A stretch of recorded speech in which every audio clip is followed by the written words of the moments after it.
हमारी अम्मी बुर्खा पहनती थी, हमारी अम्मी और हमारे घर में सब औरतों ने हमेशा बुर्खा पहना है। अब्बा मौलाना थे, मैं उस घर से आती हूँ।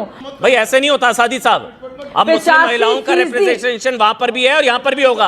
हाँ, महिला आपको बोलती है आपको दर्द होता है, और मैं बोलूंगी, मुस्लिम महिला बोलती है आपको दर्द होता है, आपको पीड़ा होती है, आपको कष्ट होता है। शांत रहिए, शांत रहिए, देश संविधान से चलेगा, आपकी गुंडागर्दी से नहीं चलेगा। हो गया बस, अमन जी आप यकीन नहीं करेंगे, हम लोग अपनी टर्म पर सादी जी। लेकिन उसका जो वो मुसलमान है वो सबसे गरीब है, ये कैसे संभव है? ये मुस्लिम सामंतवाद पर ये सबसे बड़ा प्रहार है। ये आजादी के बाद जो हुआ था हमारे हिंदुओं भाइयों के साथ, ये मुसलमान जो सामंतवादी है ना, फ्यूडल लॉर्ड्स हैं जो। लालू जी मुसलमानों के लिए क्या चाहते थे वो एक गंगा यात्रा रोक करके उन्होंने साबित कर दिया देश को 90 में। वक्फ की प्रॉपर्टी आपकी है क्या? वक्फ की प्रॉपर्टी आपकी है क्या? अब पिछड़ों का हालत तो और बुरा है, उनका तो पता ही नहीं, उनका डेटा ही नहीं। बड़ी पिछड़ों की चिंता हो रही है, पिछड़े मुसलमान भाइयों की भी चिंता करिए ना। नमस्कार दोस्तों, स्वागत है आज के डिबेट में आपका। दोस्तों, आज भारतीय इतिहास में एक नया अध्याय जुड़ गया। लोकसभा से संशोधित वक्फ बिल पास हो गया। पास होते ही देश भर में खुशियां मनने लगी। देश के जितने भी मुसलमान हैं वो दो भाग में बट गए। एक वो मुसलमान जो इस बिल के पास होते ही खुशी से गा रहा है, नाच रहा है, मिठाइयां बांट रहा है, और दूसरा वो मुसलमान जो सामंती मुसलमान जो वक्फ प्रॉपर्टी पे जितने भी कब्जाए अतिक्रमण किए हुए जमीन है, चाहे वो मुस्लिमों का हो, गैर मुस्लिमों का हो, अपनी बपौती समझ उस पे कब्जा किए हुए थे। आज उनका रोने का दिन है और वो रो रहे हैं। बाकी सभी मुसलमान खुश होकर के मोदी जी को धन्यवाद दे रहे हैं। आज के डिबेट में अमन चोपड़ा ने जब डिबेट शुरुआत की तो अमन चोपड़ा ने मौलाना अलीमुद्दीन को झाड़ लगाई। जब बीजेपी प्रवक्ता साजिया इल्मी अपनी बात रख रही थी तो उनसे बर्दाश्त नहीं हुआ और बीच में टोका टाकी करने की आदत, शुरू से सामंतवादी सोच की वजह से टोका टाकी करने की आदत तो गई नहीं, तो आदतन बीच में टपक पड़े और इससे झल्लाकर अमन चोपड़ा ने उनकी झाड़ लगाई, बोलती बंद कर दी।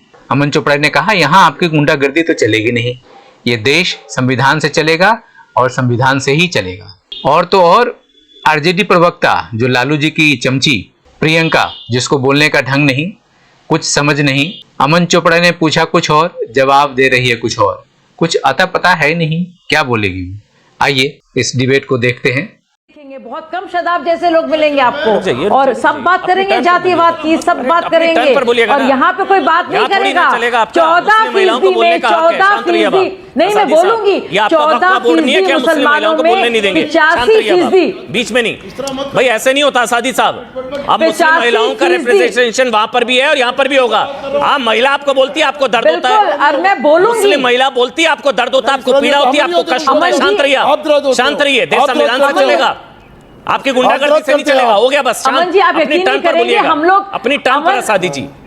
बोलिए आप शादी। अमन मैं आपको बताना, मैं देखिए क्योंकि पर्सनल बात कर रही हूँ, पहली बार कर रही हूँ अमन, मैंने कभी नहीं किया जिंदगी में, मैं एंकर भी रही हूँ आपकी तरह। हमारी अम्मी बुर्खा पहनती थी, हमारी अम्मी और हमारे घर में सब औरतों ने हमेशा बुर्खा पहना है। अब्बा मौलाना थे, मैं उस घर से आती हूँ और आप यकीन नहीं करेंगे, एक भी गरीब मुसलमान, पिछड़े हुए मुसलमान या महिला मुसलमान या पसमानदा मुसलमान के लिए कभी वक्फ बोर्ड के दरवाजे खुले ही नहीं थे।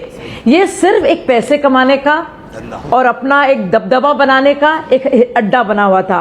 और आप देखिए, अगर बात कर रहे हैं किरण रिजिजू जी या फिर अमित शाह जी, वो कह रहे हैं कि जो मकसद है वक्फ का, भाई एक अच्छे मुसलमान तो बन जाओ। वक्फ का मकसद क्या है? औकाफ, इंसाफ, गरीबों की भलाई। आप एक तो बता नहीं पा रहे हैं, आपने कितने अस्पताल, यूनिवर्सिटीज, इंजीनियरिंग कॉलेजेस, बच्चियों के लिए आपने तालीम के लिए, रोजगार के लिए क्या किया है आपने, आप बता नहीं पा रहे हैं। और आप बात कर रहे हैं मुस्लिम हिमायती होने की, ये शर्म आती है। और मैं पहली बार इसलिए कह रही हूँ इस बात को क्योंकि मेरा दिल चाह रहा है। आप यकीन नहीं करेंगे, आप खुद सोचिए। अमन जी, मैं आपसे सवाल पूछना चाहती हूँ। बार बार हम लोग बात करते हैं मुसलमान पिछड़ा हुआ है, मुसलमान पिछड़ा हुआ है, सोशल, आर्थिक तौर पर, सामाजिक तौर पर, और एक समुदाय है जिसके पास इतनी जमीनें हैं, वो सबसे अमीर है, लेकिन उसका जो वो मुसलमान है वो सबसे गरीब है। ये कैसे संभव है? ये इसीलिए संभव हो पाया, मुमकिन हो पाया इनके धड़ल्ले। और ये सुनिए, एक प्रहार है ये मुस्लिम सामंतवाद पर ये सबसे बड़ा प्रहार है। ये आजादी के बाद जो हुआ था हमारे हिंदुओं भाइयों के साथ, ये मुसलमान जो सामंतवादी है ना, फ्यूडल लॉर्ड्स हैं जो, जो अपने को पता नहीं क्या समझते हैं और गरीबों को का हक को कुचलते हैं, खा जाते हैं। ये उनके इंसाफ हुआ है पहली बार, मैं आपको बता दूं, ये बहुत बड़ी चीज हुई है। इंसाफ तो मेरे ख्याल आप से रियलाइज नहीं कर रहे हैं अमन, हम लोग जो उस घर के जी इंसाफ तो लालू जी की उम्मीदों पर भी आज खरे उतरे मोदी जी। लालू जी भी चाहते थे कि सख्त कानून बने, जमीन पर कब्जे हो रहे हैं, उनका भी बयान है आज हर पूरा देश जो नीरज जी भी सुना रहे थे। प्रियंका जी भी इस बात से इत्तेफाक रखेंगी। प्रियंका जी, लालू जी भी यही चाहते थे सख्त कानून बने, वो भी परेशान थे, कब्जे हो रहे हैं जमीनों पर, उनका भी बयान है। प्रियंका जी आरजेडी से। अमन जी, लालू जी मुसलमानों के लिए क्या चाहते थे वो एक दंगाई यात्रा रोक करके उन्होंने साबित कर दिया देश को 90 में।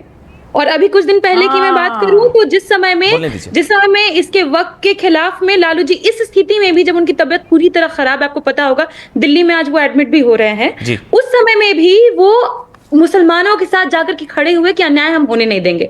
दुविधा ये है ना, फन फैक्ट है बेसिकली, कि आज जब सदन में ये बिल भी पेश हो रहा था तो भाजपा के पास एक मुस्लिम सांसद तक नहीं थे इस बिल को पेश करने के लिए। तो बेसिकली ये जबरन पकड़ रहे हैं मुसलमानों को, बोल रहे हैं पकड़ पकड़ के हम भला करेंगे, आओ तुम्हारा पकड़ के भला करते हैं। ये है भाजपा। इन्हीं के सांसद गाली दिए ना भाई, 1 मिनट में 11 गाली। अब रही लैंड की बात, क्योंकि बार बार जमीनों की बात हो रही है, लैंड की बात हो रही है, क्योंकि किरण रिजिजू जी भी इसी बात से शुरू करते हैं। आप कह रहे थे, आप उनका भाषण पूरा सुने हैं, बिगनिंग में ही बोल रहे थे ना कि कहा जा रहा था कि सबसे ज्यादा जमीनें रेलवे के पास हैं, फिर डिफेंस के पास, फिर वक्फ के पास। पर उन्होंने कहा कि नहीं, रेलवे तो देश को सर्व करता है, रेलवे लाइन है तो देश को सर्व करता है, तो रेलवे लाइन पे जाके भूमिहीन लोग घर बना लेगा क्या?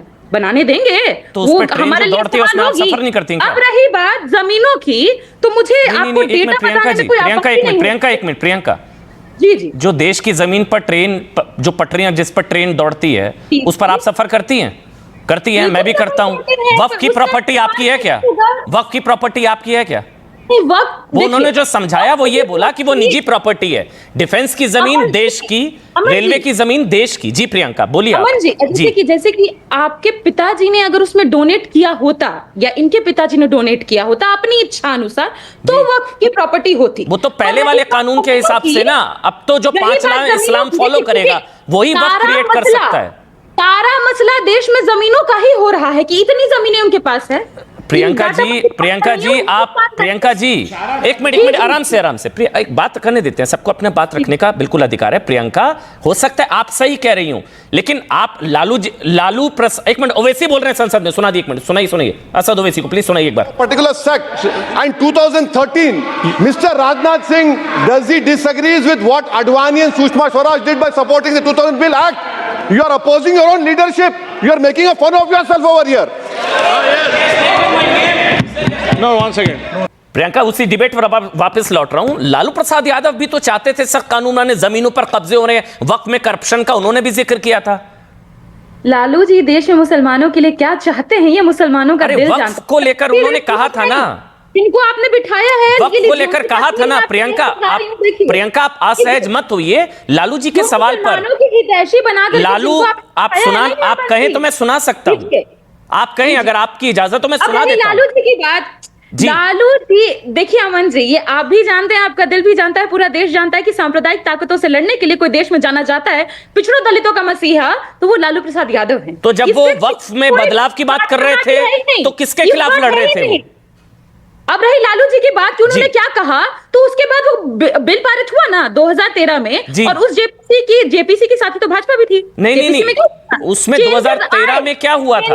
आए लालू जी ने जो रिकमेंडेशन दिए उसके चेंजेस आए, और हम उस समय तो पूरे देश में मुसलमानों ने विरोध नहीं किया। अभी कैसे कर रहे हैं? क्योंकि इनको पता है कि जो लोग मुस्लिम को जबरदस्ती कर रहे हैं पकड़ पकड़ के कि हम तुम्हारा भला करेंगे, ये भला नहीं करेंगे। देखिए प्रियंका बिल्कुल ठीक कह रही है। अमन जी मुझे कंप्लीट करने दीजिए, प्लीज आप बोलिए, हाँ बोलिए। देखिए ये कहते हैं ये जमीनों की बात करते हैं, आपको पता होना चाहिए कि देश में दलितों के पास 71% दलित जो हैं भूमिहीन मजदूर हैं, 58% दलितों के पास में जमीनें नहीं है, 79% आदिवासियों के पास जमीनें नहीं है, और पिछड़ों का हालत तो और बुरा है, उनका तो पता ही नहीं, उनका डेटा बड़ी पिछड़ों की चिंता हो रही है। पिछड़े मुसलमान भाइयों की भी चिंता करिए ना, पिछड़े मुसलमान भाइयों की भी चिंता करिए ना। मुसलमान दलितों के पास नहीं है, पिछड़े मुसलमानों के साथ क्या हुआ?